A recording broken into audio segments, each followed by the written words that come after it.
Olá, Pricers do Brasil, do mundo. Mais um dia de Pricing Cast.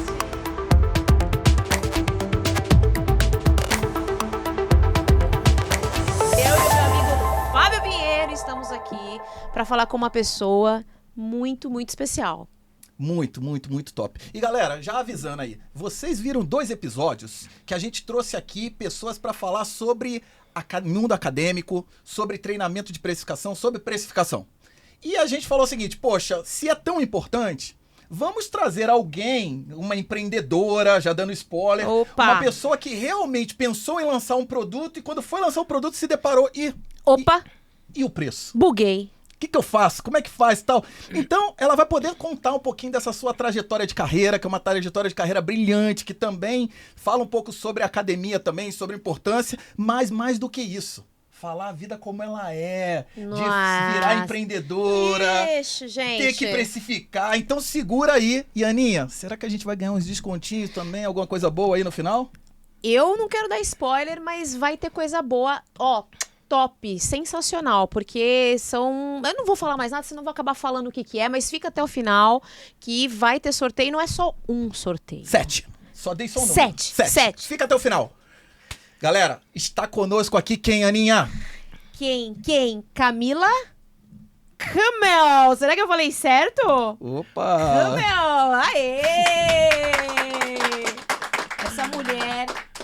empreendedora, com uma carreira, como o Fabinho disse, brilhante, passou por grandes empresas, numa carreira aí pautada em cliente. A gente tem falado muito, tem muito aquela história do cliente no centro, então acho que ninguém melhor do que a Camila para falar pra gente, né, contar essa história através da carreira dela e, como o Fabinho comentou, como ela foi transformada pelo mundo acadêmico.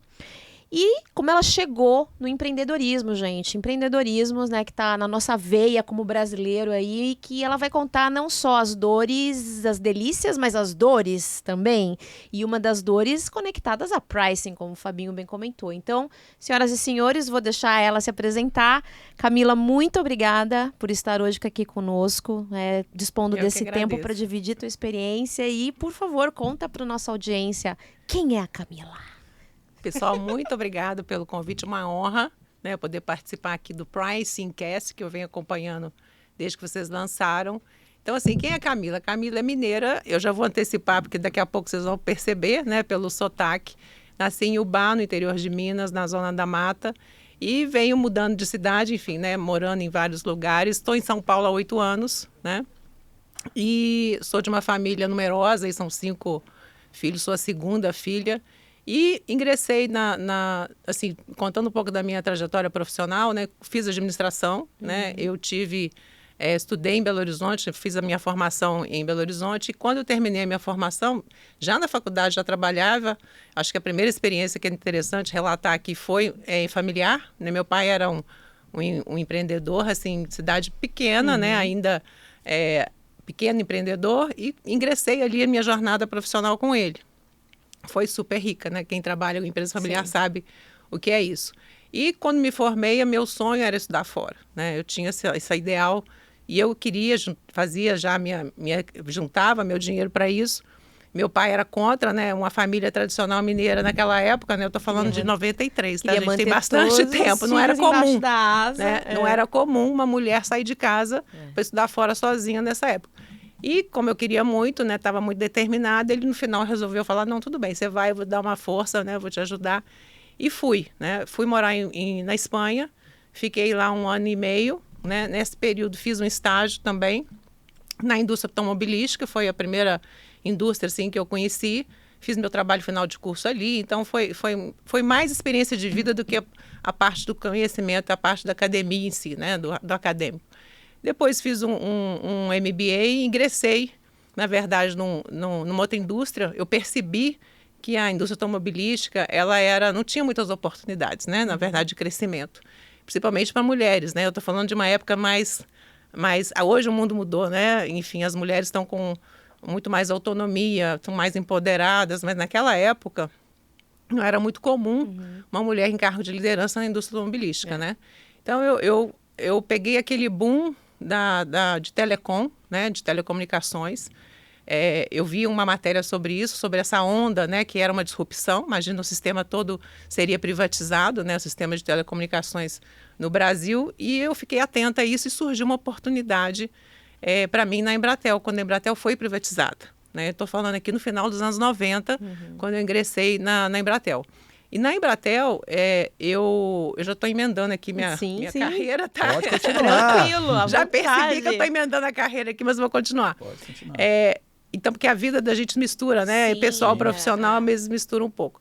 E aí, quando eu percebi que eu precisava mudar de carreira para, né, ter uma ascensão profissional, então eu ingressei, como eu falei, em telecom.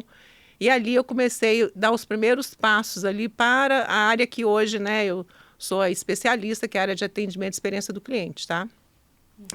Como a Embratel precisava atender o público final, né, que é o público de consumidor, que ela não atendia enquanto não era privada, ela lançou uma startup de call center para atender esse consumidor final, e eu ingressei bem nessa época. Então, assim, eu tive uma escola maravilhosa, porque eu aprendi com os americanos que compraram a Embratel na época, né? Foram mentores, professores, enfim.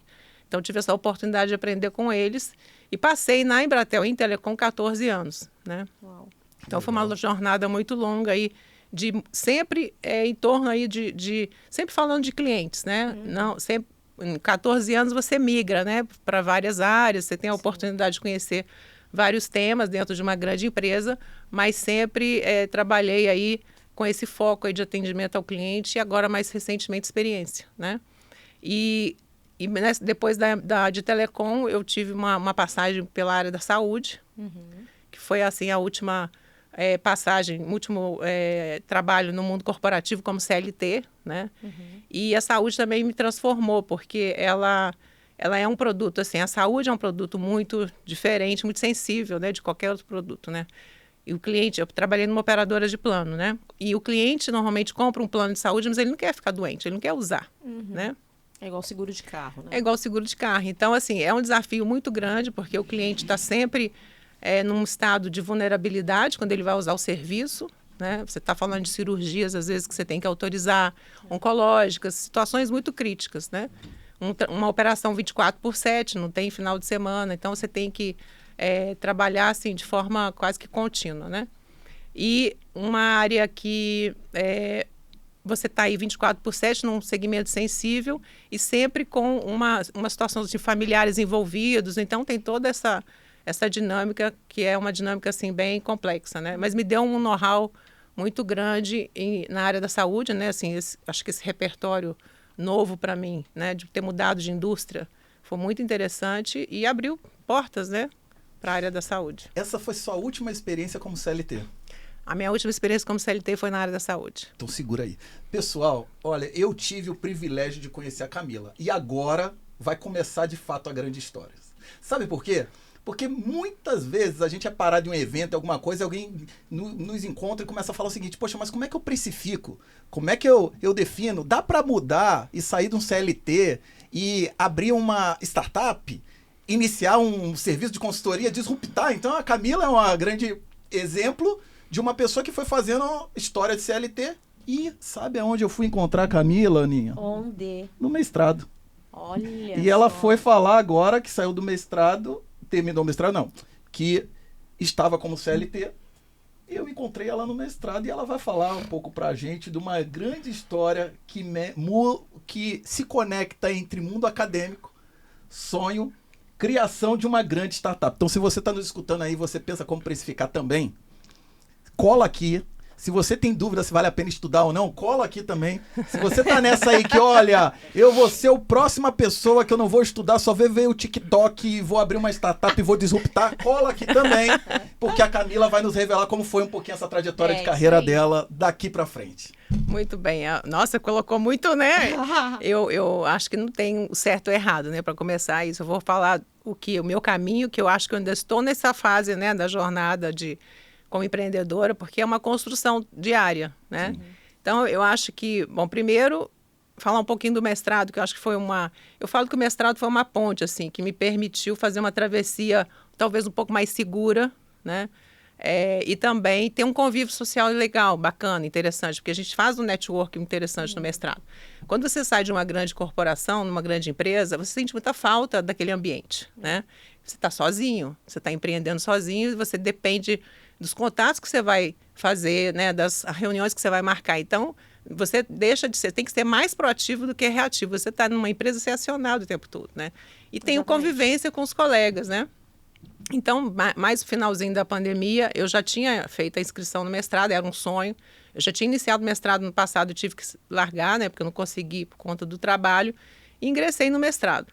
E eu tinha um plano, né, não sou 100%, né, feito, porque não é perfeito, mas que depois que eu entrasse para 50 a mais, que eu ia sair, que eu queria fazer uma transição de carreira. E a transição de carreira tem vários tipos, né? Sim. Então, assim, a gente até estudou isso lá no nosso mestrado.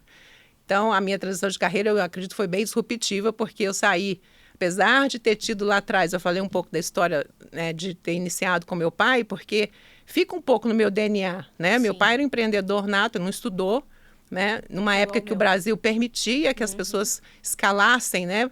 De uma maneira, assim, de mobilidade, tivessem uma ascensão sem estudo, né? Eu acredito que hoje é cada vez mais difícil.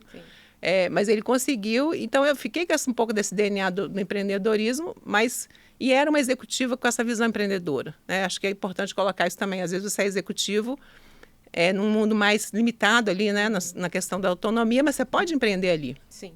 Novas ideias, novos projetos. Então eu tinha um pouco desse olhar, né? Mas aí, então eu comecei o mestrado em 2021, e já tendo saído, né, da minha empresa, da empresa que eu trabalhava.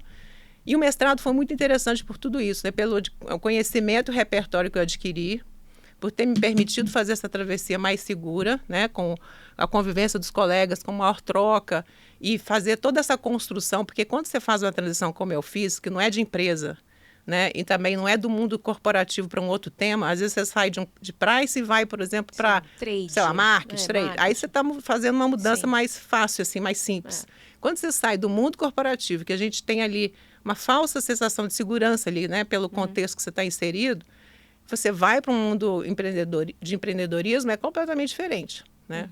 E aí que foi interessante para mim, além do mestrado, eu fiz uma formação de coaching no Canadá, que chama, um instituto muito renomado, que chama Erickson. Então, eu fiz formações que, na verdade, eu apliquei para mim. Acho que eu fiz um processo de auto-coaching, sabe? Porque tem todos aqueles frameworks bonitos de toda a etapa, né, do processo de transformação que o coach promove, né? E você faz muita troca com pares, né, que estão fazendo treinamento com você. Eu aplicava tudo comigo. Aquilo ali me deu um suporte. Hoje eu não tive ideia na hora que estava acontecendo, né, do tamanho, da importância daquilo para mim, mas hoje eu vejo que foi sensacional. Legal. Né? Porque eu acho que você fazer a transição que eu fiz sem um suporte de alguém que pode te dar, ou seja, um mentor, ou um coach, alguém que te dê um apoio ali, é muito difícil. Porque você tem que construir uma nova identidade. Primeiro, começar. Porque às vezes a gente confunde a nossa identidade com o cargo que a gente ocupa. E não é nada disso, né? A gente tem uma identidade que é nossa, o seu repertório, o seu conhecimento que você adquiriu ao longo da vida. Então, isso você carrega com você. Mas às vezes a gente confunde essas questões, né? E aí eu fui construindo tudo isso e tudo ao mesmo tempo, né? O curso do coaching, o mestrado e os meus primeiros clientes que foram focados em consultoria. Até pelo meu conhecimento. E que foi uma coisa interessante também. Network, uma coisa legal de falar. A gente tem, quando está dentro de empresa, você tem um tipo de network, né? Tem vários colegas ali, amigos, enfim. Mas quando você sai daquele ambiente corporativo, o melhor network são das pessoas que conhecem o resultado do seu trabalho, que sabem que você faz a diferença. Esse é que conta quando você está empreendendo, porque essas pessoas abrem portas para você depois. Quando você tem um network com alguém que simplesmente você é um target, né? É uma pessoa interessante, né, para o portfólio da empresa, enfim. Aquilo ali, às vezes, acaba se perdendo quando você faz a transição. Mas quando você tem um colega que fala, não, ela entrega, eu sei que ela entrega. Então, isso me ajudou, porque eu recebi recomendações, indicações e fui nessa trajetória aí né, do caminho de empreendedorismo. E aí, durante o mestrado, né, que esse que é o ponto que o Fábio colocou, eu não estava satisfeita só com isso, né? Eu falei, eu quero fazer algo mais, algo diferente, né, do que eu estou fazendo. E o tema da educação sempre foi um tema que eu sempre fui apaixonada por ele, né?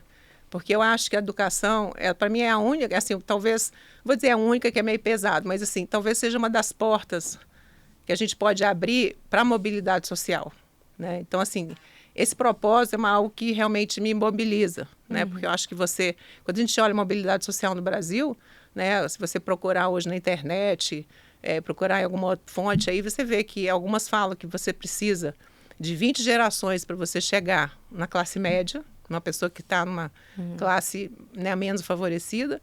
Outras fontes vão falar que são 9 gerações para você ter uma renda média aqui no Brasil. Né, Então, assim, é um tema muito importante. Né? E aí, além da questão do entender, né, que a educação é primordial, você até perguntou se eu acho importante, eu acho que sim. Né? Eu tinha uma intenção de disseminar um conhecimento da área que eu atuo hoje, que é a área de experiência do cliente. Quando eu comecei a minha pesquisa, eu percebi que muitas empresas, inclusive grandes, não conseguiam avançar na implantação de uma estratégia de experiência do cliente por não ter uma metodologia, por não ter uma referência, por não saber como implementar a estratégia, porque às vezes implementam uma ação, né, que é um mapeamento de jornada, mas não olha a estratégia como um todo. E na minha pesquisa eu entrevistei executivos e percebi que tinha esse gap, né? Que o mercado não tinha ainda um nível de maturidade ou de desenvolvimento nesse tema tão grande. E aí foi um insight mesmo, parece uma brincadeira. Eu estava numa aula de educação corporativa, que eu estava assim, mergulhando ali numa fonte que eu adoro, que é o tema da educação, e eu pensei, poxa, por que eu não gravo curso com um conhecimento que eu tenho, né, de atendimento de experiência? Eu posso compartilhar esse conhecimento e criar esses produtos digitais e ter uma plataforma e oferecer isso para o mercado, né? E isso acabou evoluindo e se tornou o meu produto tecnológico da dissertação, porque não era isso no primeiro momento, né?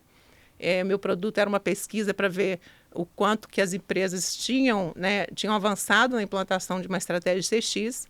E aí eu acabei tendo uma referência muito importante na pesquisa, que é a CXPA, né, que é a Customer Experience Professional Association, que é uma organização americana que certifica profissionais de CX globalmente. Então, eu fui nessa fonte como referência, e nessa fonte eu estudei que são 5 competências, né? E aí esse foi o tema da minha dissertação. E também criei um framework de implantação com esse tema. Então, dali derivei outros produtos, né? Também como treinamentos e um curso de formação em experiência do cliente que a gente criou. Sempre conectado com a CXPA, que é a fundação americana. Tá? Camila, eu vejo que muita gente às vezes faz confusão sobre isso, se experiência do cliente está atrelado ao atendimento do cliente e tal. E você também falou dessas 5 competências. Se pudesse trazer, esclarecer para as pessoas o que é a experiência do cliente separada num exemplo, eu acho que ficaria bem legal. Porque, como você falou, só tem isso lá fora. Então, e você começou a trazer para cá. Então, se puder clarificar. Não, legal comentar. A gente sabe, assim, pela pesquisa até que eu fiz, né, que o tema de experiência, com esse nome, experiência do cliente, se a gente olhar atendimento ao cliente, gestão de serviços, isso é muito antigo, né? Comportamento do consumidor. Só que a experiência do cliente, ela tem um escopo que tem fronteira com várias áreas do marketing, sempre causa uma confusão, né? Onde que começa, onde termina esse assunto, né? E alguns autores falam que é um conceito multidimensional, então tem vários aspectos social, de percepção de valor do cliente, percepção da marca. O atendimento entra porque ele faz parte da experiência, mas ele é vamos dizer, um tema dentro da experiência, né? Então, quando a gente olha atendimento de experiência, o atendimento ele é mais reativo, né? Você, quando precisa acionar, por exemplo, uma seguradora de plano de saúde, você vai pedir um reembolso, né? Você está solicitando algo e vai ter esse atendimento, independente do canal que você acionou. No caso da experiência, ela é muito maior, porque você pode ter uma percepção da marca antes mesmo de comprar um produto, né? Você vai na rede social dessa empresa, você olha os comentários de clientes que são ou a favor ou contra, né, ou estão reclamando, você já forma uma percepção, né? Então, a experiência ela é muito maior como tema, né, como temática, muito mais abrangente. Ela é mais complexa, porque às vezes você, para oferecer uma boa experiência, você depende de parceiros. Dá um exemplo que eu estou falando. Eu trabalhei na área da saúde, como eu comentei, né? Então, quando a gente está olhando uma operadora de plano de saúde, quando ela não tem rede própria, né, são os hospitais, as clínicas, ela vai e credencia a rede de terceiro, enfim, ela vai credenciar uma rede de hospitais, de clínicas. Esse hospital, ele oferece a experiência ali na ponta para o paciente, né? E a marca, a operadora, na verdade, depende daquela experiência que é oferecida lá no hospital, né, para aquele cliente. Mas o hospital não é da operadora, né? Ele é parceiro da operadora. Então, assim, a complexidade do tema da experiência é muito grande, porque você tem que engajar, é uma estratégia que você tem que engajar toda a organização, e eu diria mais, assim, o ecossistema, porque não é só a organização e os colaboradores que estão inseridos nela, entendeu? Você depende de parceiros. Então, é um trabalho, assim, de médio e longo prazo, não é de curtíssimo prazo, né? O trabalho mais simplificado ou inicial, as empresas começam por mapear a jornada do cliente. Já é um movimento importantíssimo, eu acredito, porque quando você faz o mapeamento da jornada, você está olhando a jornada do cliente na visão dele, né? Quando ele entra num canal de atendimento, e não na visão do processo da empresa. Que as empresas, às vezes, elas focam no seu processo, na sua regra de negócio. Mas esse olhar da jornada, ele já começa uma construção de uma cultura centrada no cliente, porque quando você faz o mapeamento da jornada, você começa a levantar ali as dores do cliente. Que legal. Né? Que legal. Qual é a percepção que o cliente tem desse canal? E por que esse é um tema complexo hoje? Imagina, com a pandemia, houve uma aceleração desse nosso cenário aí de digitalização. Hoje existe uma multicanalidade, né? E o cliente quer um atendimento instantâneo, né? Ele está ali, vai na rede social, ele vai no canal digital, né? Então, assim, eu acho que existe toda uma complexidade em função dessa multicanalidade também. E você tem visto isso avançando dentro das empresas, essa busca? Porque o jornada do cliente, muito se fala, né? Não, Sim. estamos fazendo mapeamento de jornada do cliente, mas você, e com fruto até da sua pesquisa, você vê isso avançando, essa busca excessiva pela experiência do cliente mais ampla do que só a jornada? Olha, eu acho que assim, eu não posso dizer... há pessoas que têm essa percepção, né? Que o Brasil, a gente tem um olhar mais assim... direcionado para isso. Nós somos mais sensíveis à experiência, o brasileiro. Né? O brasileiro tem essa sensibilidade. Você vai, por exemplo, em alguns países da Europa, você tem essa...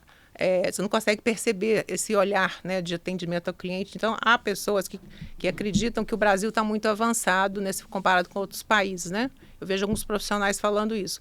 Mas, por exemplo, na minha pesquisa, eu vi grandes empresas que não tinham uma estratégia de CX bem estruturada, olhando para essas 5 competências. Estou falando de grandes empresas, né? Então, assim, que são referência, né? Em segmentos de telecom, de aviação. Quando você olha que ainda não existe uma metodologia, eu posso dizer que as pessoas realmente vão de forma empírica. Vou começar pelo mapeamento de jornada, vou ver o retorno que isso vai trazer. Então, eu acredito que ainda tem muitos gaps nessa área, na minha visão. Né? Eu acho que tem também um tema que é mais comum da gente ver como consumidor, a pesquisa de NPS, que é o Net Promote Score. Né? Se você recomenda para um amigo familiar aquele serviço, isso é mais comum, né? Aquelas escalas, né, das carinhas lá. Então, assim, a gente consegue ver esse movimento, né? Mas eu acredito que uma estratégia muito bem estruturada, com as 5 competências, eu acredito que isso ainda está caminhando, está avançando, mas eu acredito que ainda não é um mercado tão maduro assim. Essa é a minha visão. Tá? Isso se conecta muito com precificação, né, Aninha? Porque a gente fala muito sobre precificação de valor percebido. Exatamente. E o valor percebido, às vezes, não está só no produto que eu estou vendendo, mas na experiência do cliente, na sua jornada. E ter frameworks ou modelos ou métodos para isso ajuda pra caramba. Então, quem é de Price... Tenha certeza, a gente vai deixar aqui embaixo o link também da pesquisa da Camila para você poder ter acesso, quem sabe já beber dessa fonte aí que ela já debugou aí, quem sabe veja esse framework aí e propor também, fazer um mapeamento e utilizar dessa fonte aí para poder, de fato, ver oportunidades, principalmente quando se fala de precificação por valor percebido. Eu mesmo, às vezes, eu canso de sair e deixar, às vezes, de pagar até mais barato ou mais caro de uma determinada empresa quando eu vejo que a minha experiência não foi uma experiência boa. E às vezes a pessoa só está atrelada em ver o preço do produto. E conectar também, né? Às vezes você está disposto a pagar um valor mais alto, mesmo sabendo, né, que está um pouco descolado da média de mercado, em função, poxa, mas me atendeu super bem, eu tive um pós-venda muito rápido, realmente a empresa entrega a omnicanalidade que ela promete, porque eu comprei num lugar, fui trocar rapidamente, comprei no digital, troquei no físico, liguei no atendimento, tive essa... Então, amplia o olhar e no fim do dia o impacto, né, do preço que se pagou até fica esquecido. Então, isso é super importante você estar falando, porque assim, o que é caro e o que é barato? Exatamente. Né? Então, é tão relativo isso que eu gosto muito desse conceito da percepção de valor, e até falando um pouco, né, da trajetória lá da implantação da plataforma, eu estava comentando, né, a gente fez um lançamento de uma plataforma de curso, hoje a gente tem 7 cursos, né, nessa temática de atendimento e experiência do cliente. E quando nós começamos o projeto, né, o caminho foi um caminho assim meio desbravador mesmo. Primeiro, eu tinha que a parte de educação corporativa, né, falam que são 3 pilares, né, os especialistas falam, que é você ter uma boa curadoria, né, você ter uma plataforma funcional com uma boa interface gráfica, que o aluno tenha uma boa jornada. Né? E eu, ainda mais como uma empresa, né, que falo de experiência, eu tenho que preocupar com isso. Né? Eu não posso oferecer uma jornada ruim para o meu aluno. E a parte da máquina de vendas, que seria a parte comercial para vender, né, realmente os seus cursos ali. Então, a parte da curadoria, a gente começou. Então, o acervo é todo nosso, nós que produzimos os conteúdos. Né? Eu e mais uma colega que me apoiou. Então, a gente foi desenvolvendo, fazendo a curadoria. A plataforma, eu entrei num caminho de desenvolver a própria. Eu fiz uma pesquisa também na época, né, de quais as ferramentas ou tecnologias disponíveis no mercado, e acabei entendendo que uma empresa startup como a minha, né, que não quer assumir um custo operacional muito grande de início, de largada, sem saber o número de alunos que eu teria, né, então eu fui desenvolver a minha própria ferramenta. Então, hoje eu tenho uma solução própria. Né? Então, eu hospedo na minha plataforma os cursos que a gente oferece. Tá? E a máquina de vendas, eu estou ainda trabalhando nela, porque o que aconteceu? Né? Olha que engraçado. Eu, quando lancei, eu achava que eu ia vender para B2C, né? Para o consumidor final. Era a minha intenção e eu imaginava esse caminho. E acabei, no primeiro momento, tendo um maior foco, né? Até por conta do meu network, da minha trajetória em B2B. Então, acabamos tendo mais clientes, né, no mercado, no segmento corporativo e de empresas do que no mercado de consumidor final. Né? Mas para aí, Camila. Para aí. Porque você foi lá, empreendedora raiz, montou lá sua plataforma, falou, não vou comprar, vou montar minha própria plataforma, vou aplicar minha metodologia aqui. Você foi lá, fez a curadoria, montou os cursos. E aí você foi lá e falou, tem uma visão, vou vender para um montão de gente. E aí, na hora de definir o preço, precificar? Então, é isso que eu queria falar. Não foi fácil. Por quê? Porque precificar a consultoria, até a gente entendeu, né? Tínhamos lá um método para fazer. Em função do escopo, de hora, enfim, né? É mais fácil a gente entender o racional disso. Agora, como criar um racional para formar preço de um curso que ele ia ser produzido, depois você poderia vender durante 2, 3 anos o curso, né? Porque você tem que atualizar depois de um período, mas que você depois não tem um curso de fazer, né? De produzir o curso novamente. Então, eu tive uma dúvida, assim, técnica gigante. Como é que eu vou precificar? Eu fiz benchmarking. Né?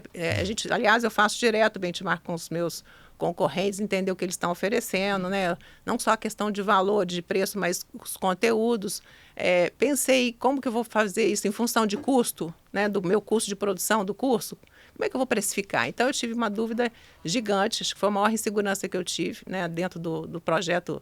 A gente, na verdade, eu falo que é um ser, né, de Camila, de coragem, porque, na verdade, você tem que desbravar todo o caminho, né? E aprender fazendo, né? Ali na sua jornada.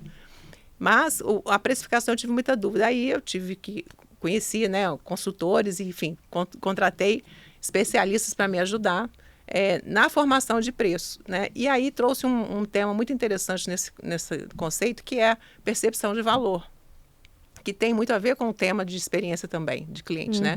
Por isso que eu entendi, porque o que é caro, o que é barato, depende do que você está entregando para esse cliente, né? Então, e aí nós fizemos com essa consultoria uma pesquisa de sensibilidade de preço para ver o quanto que esse cliente, na percepção dele, quanto valia aquele curso, né? Com aquele escopo, com aquela ementa, né? E com aquela carga horária, quanto que ele pagaria por aquele curso, né? O máximo, o mínimo. Então, eu até aprendi como é que faz um pouco ali, mas assim, a lógica é ideal, né? Porque é um produto que tinha que passar por essa pesquisa de sensibilidade, né? E aí a gente caminhou e vai ajustando, né? Se perceber que está precisando fazer um desconto, enfim, a gente vai brincando com a margem lá, com essa questão do preço, tá? Então, eu tive ajuda, assim, nesse tema, porque eu acho que é um tema que é pouco explorado, inclusive no meio acadêmico, eu acredito isso, porque eu aprendi formação de preços falando de custo, né? Levantando o custo do produto, mas não é isso necessariamente, né? Então, não foi esse caminho que a gente escolheu lá na empresa, não.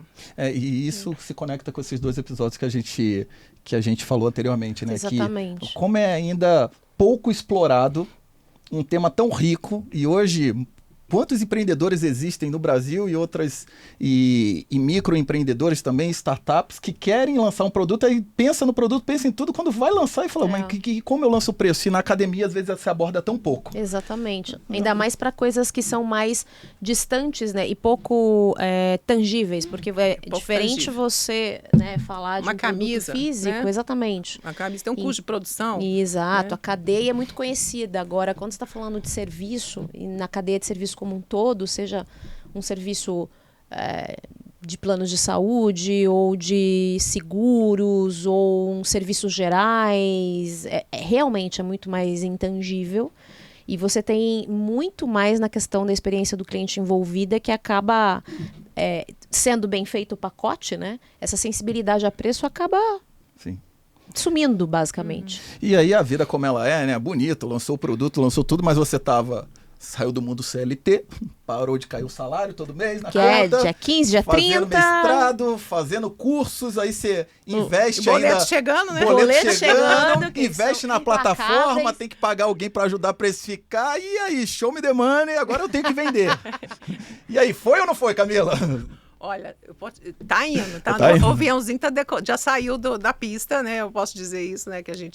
Eu sei que o caminho é árduo, não é fácil, né? Se você empreender, até porque a gente não tem, eu costumo dizer assim, eu estou tentando, meu caminho é empreender, eu fiz um aporte, eu não tenho sócio hoje, né? Não que você não esteja aberta a isso, mas no momento que eu comecei, eu não tive ninguém, né, que pudesse se juntar a mim nessa empreitada, então eu fui sozinha mesmo, né? Então, eu fiz um investimento com recurso próprio, né? Eu não fui a banco, né? Que também é algo que eu acho que fica difícil no nosso país, né? Você não tem esse tipo de incentivo, né? Poderia estar muito mais avançada, porque eu tenho que gerenciar um orçamento enxuto. A empresa pequena, ela não permite ineficiência, não permite, se você não se quebra, né? Você não pode ter algo mais ou menos, né? Então, porque você tem uma equipe enxuta e você não... E a gente vai ajustando a rota, né? Como a empresa é mais flexível, a startup é mais flexível, a gente não é engessado, mas a gente vai ajustando a rota, vai corrigindo e a gente vai tentando uma estratégia. A gente trabalha muito no modelo de squad. Eu tenho uma equipe, né? Hoje eu tenho uma equipe, nós trabalhamos de forma virtual. Né? Eu comecei assim por conta da pandemia e continuei nesse modelo porque os clientes preferem até que o atendimento, quando a gente interage, né? Até virtualmente, a maior concentração nossa dos trabalhos são entregues virtualmente. A gente tem, claro, presencial também. A gente faz trabalhos de workshop customizados. Quando a gente tem uma empresa que deseja desenvolver, né, um tema específico, uma competência, a gente vai e faz todo um trabalho sob medida, desenvolve uma curadoria específica para aquela situação, e faz presencial. Né? Eu acho que o trabalho de vivência presencial ele é insubstituível assim, para o resultado que a empresa, dependendo do que ela espera, né, atingir. Mas a gente, então, é uma empresa enxuta e precisa, né, ser rápido, ágil, né? E tá, assim, buscando sempre essa melhoria aí contínua. Mas, assim, a gente, como eu já tinha clientes de consultoria, né, isso me ajudou nessa empreitada aí da plataforma. E em menos de um ano, a gente já tinha mais de 1.000 cursos vendidos, assim, que acho que foi um feito muito grande, né? Clientes da consultoria que apostaram no nosso treinamento, na nossa plataforma, e a gente já tinha conquistado aí grandes clientes, porque hoje a gente tem, nossa consultoria, eu tenho grandes contas, grandes clientes, e a gente pretende no próximo ano trazer um pouco mais de clientes de um porte mais pequeno e médio porte, né, oferecendo um trabalho mais digital, né, que fique mais acessível também para o cliente, toda a trilha de aprendizagem, né, toda digital. Na verdade, os nossos cursos hoje são aulas assíncronas, né? São aulas gravadas em estúdio, mas a gente pretende também oferecer outras modalidades que possam ser digitais e até mais acessível, né? Porque, imagina bem, a gente fala de atendimento ao cliente, né? Parece que é um nicho, mas quem tem cliente tem essa dor, né? Quem Exatamente. atende público tem a necessidade de treinar a sua equipe, né? Então, E com bom atendimento, né, você acaba sendo mais eficiente na sua precificação. Você tem uma visão muito mais valor geral, agregado. mais valor agregado. E só vai adicionando isso dentro do seu, no seu bloquinho de construção de valor, né? Extremamente e a importante. vantagem competitiva, né? Assim, Total. porque muitas vezes as empresas oferecem os mesmos produtos, Sim. né? Então, o que vai te diferenciar, É. né? Você vai te diferenciar o seu capital humano que está ali, né? O cliente que está, a sua equipe de linha de frente, né? Então, eu acredito, e hoje, cada vez mais com a digitalização, uso de tecnologia, o humano que vai estar na linha de frente tem que estar muito bem treinado. Porque, né? Exatamente. E eu tenho uma grande dúvida aí, antes da Camila falar dos 7, né, que ela vai revelar o que é esse 7 aí, e você também, né, Aninha? Com certeza agora tá ficando mais claro, uma plataforma, tem cursos e tal, quem sabe a gente não vai ganhar aí uns cursinhos bons aí, de graça, grátis, um descontinho, né, Aninha? Quem sabe? Black Friday. Black Friday aí, sei lá. Mas antes disso, o que é melhor? Vida de executivo ou vida de empreendedor? Não, hein? esse é um dilema, né? Momento Vocês polêmica, Tem momento que me polêmica colocar numa aqui. saia justa agora, Ah. né? Bom, claro, eu vou defender a minha posição de empreendedor. Olha, não tem o pior ou melhor, não. Mas eu encontrei um amigo recentemente, na verdade, até a gente foi no Web Summit para lançar a plataforma lá no Rio, início do ano, que foi, assim, uma grande feito para a nossa empresa, uma empresa pequena. Eu consegui entrar, no stand para apresentar a nossa plataforma lá no evento de tecnologia, que é o Web Summit. E eu encontrei um amigo que disse assim, também executivo, né, muitos anos com a empresa, ele falou, olha, então você fez muito bem de ter feito isso, porque quem está, às vezes, no mundo corporativo não viveu o CEO, né, o lado de empreendedor, fica, né, às vezes acha que é mais fácil, né, então a gente fica dentro de empresa, a gente fica essa empresa coloca a gente dentro de uma gaiola dourada, assim que ele falou, eu achei engraçado, né, e a gente depois acostuma com aquela gaiola dourada, não quer sair dali, né. E aí você tem a oportunidade de sair, você não sabe nem se sabe voar mais, né? É mais ou menos isso que ele colocou. Na verdade, eu acho assim que não tem um mais fácil ou um mais difícil, né? Eu acho que são contextos diferentes. Então, você sempre tem o que você ganha e o que você perde, né? O que eu acho hoje da minha escolha, né? É uma escolha difícil. Não sei se eu recomendo fazer, eu mergulhei de cabeça, né? Eu estava mais ou menos preparada, vamos dizer assim, né? 50% do meu plano estava pronto. Mas eu acredito que você tem que sentir esse propósito. Né? Você ama a área, você quer, você acredita, você tem os seus valores, você tem essa. Isso tem que estar muito certo dentro do seu coração ali, da sua cabeça, para você fazer uma escolha e não ter muito sofrimento, né? Eu fiz um trabalho também com meus medos, né? Dentro do processo de coaching que eu falei, eu trabalhei 3 medos que todos nós temos, que nos limitam, né? Verdade, né? Eu até publiquei uma coisa no LinkedIn falando disso, que para mim foi uma descoberta, né? Esses 3 medos. E eles me impediam de dar passos, assim, né? Mais, vamos falar, disruptivos como esse que eu dei. Eu trabalhei isso em mim também, né? Porque a gente tem muito medo, mas na hora que a gente sai, a gente fala, nossa, mas são muitas possibilidades que eu tenho, né? E o medo nem era tão grande assim. O medo nem é tão grande assim, não é uma coisa tão assustadora. Exatamente. Né? Claro que você tem que ter um planejamento financeiro, claro, isso é crucial, mas você pensa assim, mas isso não é tão grande esse monstro assim, né? Porque dá para você fazer... A gente tem um repertório gigante como executivo, a gente não sabe, não tem essa consciência que a gente tem esse repertório. E aí eu, na verdade, tive que fazer uma construção de framework de trabalho para usar o que eu tinha de conhecimento como executiva para aplicar isso no mundo de empreendedora, né? Ajudando empresas, enfim, treinamento, em consultoria. Mas eu acho assim que eu estou muito feliz no caminho que eu escolhi, porque eu acredito que ele está muito alinhado com meus valores, né? O caminho que eu escolhi. Eu acho que eu tenho hoje uma agenda que não é mais fácil, mas ela é mais livre. Né? Eu consigo fazer escolhas de forma com mais autonomia, mais liberdade, né, em relação à minha agenda. Consigo recomendar para clientes, né, o que eu acredito, e se ele quiser seguir esse caminho, ok, mas se ele achar que não é o momento, ok também. Né? Então, acho que a gente é um outro contexto. Né? É um outro contexto, assim, como empreendedora. Mas tem os perrengues, né? Tem muito Sei perrengue, mas a gente tem que ter essa determinação, Conheço né? bem. E eu Sim. acho assim, como qualquer mudança, né? Você tem que saber, assim, qual a sua visão de futuro, onde você quer chegar. Não pode ser né? imediatista. Não pode. Né? Eu pode. sei onde eu quero chegar. É. Eu sei a minha identidade, me conheço, né, o que eu tenho né, de recurso, aquilo que eu preciso de ajuda, né, onde eu não tenho competência. E trabalhar, gente, ação, né? Não pode ter medo de trabalhar, assim, tem que mergulhar nisso, né? É muito mais transpiração do muito que inspiração. muita transpiração. Muita transpiração. Teve um rapaz que gravou aqui conosco, que foi o Rodrigo Trevisan, ele falou o seguinte: não, eu gosto de ser empreendedor, eu gosto de ser empreendedor com o dinheiro dos outros. Então, por isso que eu fui. Então, dá para ser empreendedor também, você que está aí como CLT, empreendedor com o dinheiro dos outros e tal, mas dá o seu sangue lá, vai lá, trabalha, entrega o resultado também. E assim, como você depende muito da sua marca, né, nas suas entregas, então a gente se esforça muito, porque não é uma grande empresa, né? Então, para você agregar valor, então, os meus trabalhos que a gente entrega, seja em desenvolvimento, treinamento, né, nos cursos, ele tem muito a nossa cara, assim. A gente abraça cada projeto. E eu estou na linha de frente em todos, né? Por isso que o difícil é a gente, na verdade, conseguir administrar todas as demandas que a gente tem, porque a equipe não é gigante como numa empresa grande, né? E você tem que aprender a jogar em todas as posições, tem que ter essa flexibilidade, né? Tem que ter essa flexibilidade.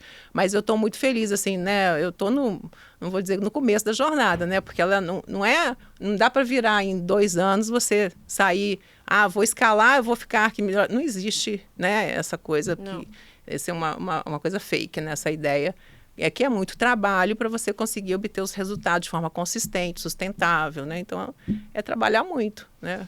Mas trabalhando com o que você gosta e acredita, eu acho que o esforço fica menor, assim, nesse sentido, né? Concordo, 300%. Nada resiste ao trabalho. Nada resiste ao trabalho. Aninha, e aí? Chegou a hora Chegou a hora da gente revelar, até porque a gente vai ter que terminar já. Então, assim, e aí? O que vai ter aí pra galera? 7 o quê? Primeiro eu queria deixar aqui, a gente vai deixar escrito aqui nos comentários desse episódio as redes sociais da CX Lab Brasil, que é a empresa da Camila, então voltada para a experiência do cliente, gente. Então acessem, conheçam o trabalho incrível aí que está sendo promovido e que a Camila está batalhando aí.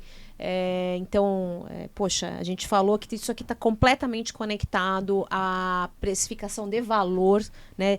E você que trabalha com serviço, no segmento de serviço, se sua empresa, você é um pricer de serviço, fica a dica. Já pega o material dela. Já pega o material, as publicações, segue ela no LinkedIn. A dissertação dela que ela vai botar lá também. A dissertação que vai ficar aqui também. Então, já abre essa cabeça. Tira aí a cabeça para fora do buraco. E o 7? O que será um 7? Número cabalístico, né? Esse número fala aí, número cabalístico, número ímpar, quem ficou até o final aí vai poder concorrer e ganhar. O pior que o 7 é meu número da sorte, viu? Olha! Foi sem querer, não foi combinado. Mas 7 são 7 cursos da plataforma. Então, a gente tem uma trilha de aprendizagem, né, no tema de experiência do cliente, que eu comentei, né? Então, a gente tem um curso introdutório e intermediário. Ano que vem, a gente vai lançar o avançado.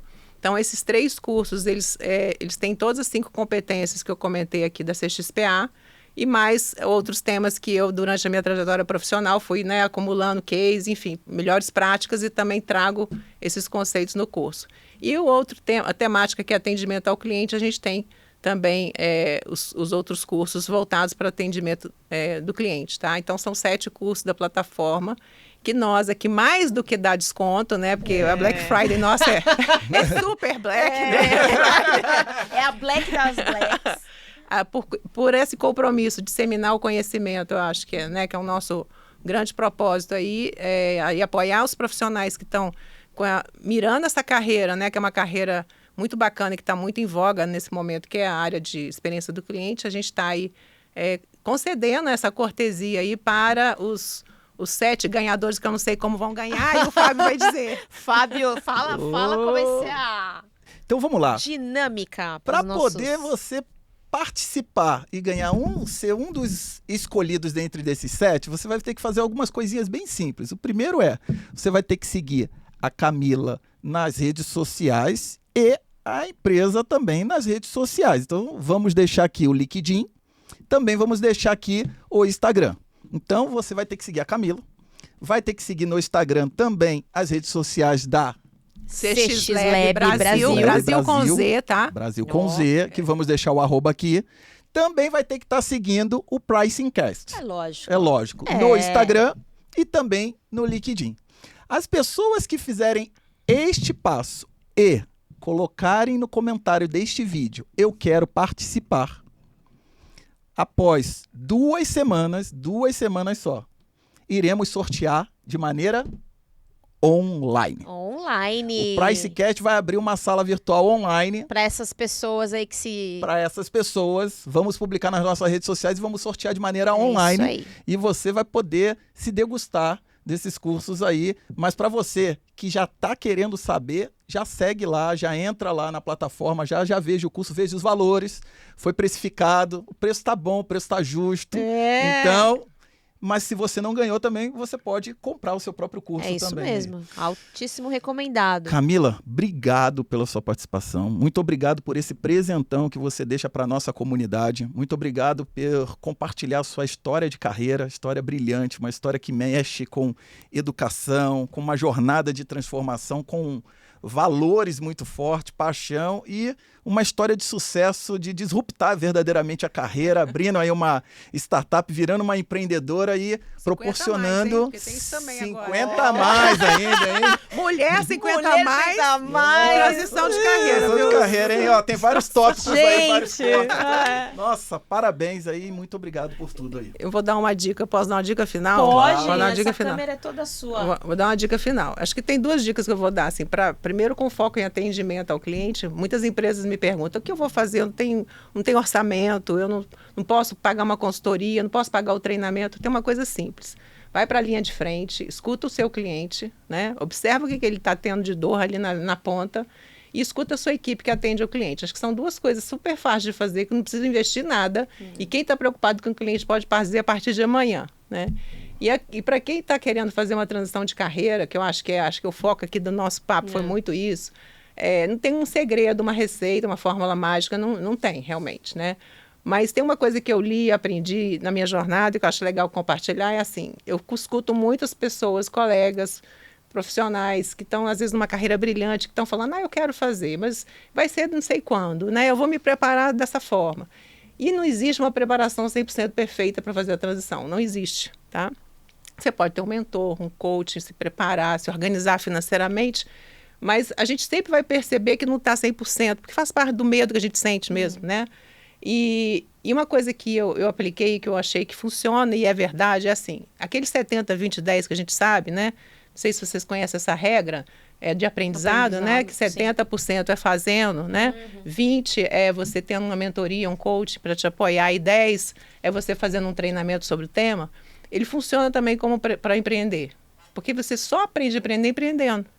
Né? Não tem outro jeito, né? Não dá para fazer um curso de empreendedorismo assim, dá até para fazer, ele vai te dar uma ideia, né, do que é, do desafio, mas eu tenho aprendido a ser empreendedora fazendo, né? Então 70% que eu acho que eu estou nessa jornada, né? Eu estou aprendendo através do processo de experimentar.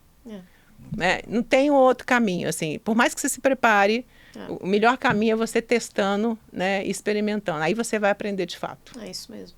Boa. Fecha aí, Aninha. Sensacional, gente. Então, falamos com a Camila, essa generosidade em pessoa. E foi um papo super leve, super agradável. Então, poxa, dá aquele voto de confiança pro nosso canal, faz a nossa comunidade crescer, dando like, joinha, compartilhando, comentando, etc, etc, etc. Senão o Fábio, que é o nosso chefe, bate na gente. Que isso? Brincadeira. Poxa, vai decoplar isso aqui, hein? Não, brincadeira. Não é. Ai, ai. Mas a gente agradece de coração para todo mundo que conseguiu aí ficar até o final. Um beijo, até a próxima. Boa. Camila, Obrigada. obrigado. Tchau, tchau. Obrigada, tchau, tchau.